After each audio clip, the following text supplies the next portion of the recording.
Because freedom. Lately, I've heard libertarians ridiculed because their argument against some law boils down to, because freedom.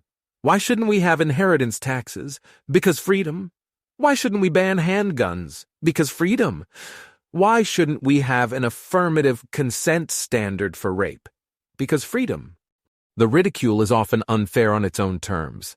There are consequentialist arguments for these libertarian positions, if you care to listen. Still, critics correctly sense that even self-styled consequentialist libertarians have a strong, pro-freedom, anti-government presumption. If the consequences of government action are anywhere in the vicinity of bad overall, libertarians frequently do say, because freedom to get over the hump. What few critics care to admit, though, is that they too routinely make the same intellectual move. Almost everyone does. Whenever an honest assessment of consequences of government action fails to yield ideologically palatable answers, non-libertarians retreat to, because freedom too. Why not ban Satanism? Because freedom.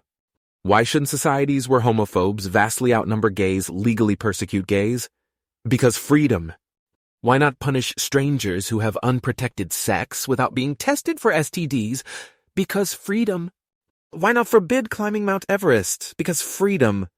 Why not require adults to get a non-alcoholic's license to buy alcohol? Because freedom. Why let the Nazis march in Skokie? Because freedom. Why let parents prevent grandparents from visiting their grandchildren? Because freedom.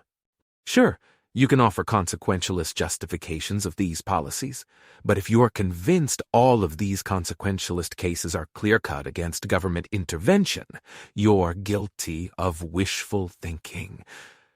Honestly, can you point to anyone who knows enough to do a passable cost-benefit analysis of all of these issues?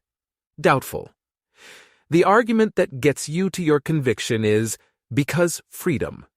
Not that there's anything wrong with that. Because freedom isn't the only morally relevant political argument, but truth be told, it's one of the best. May 5th, 2015.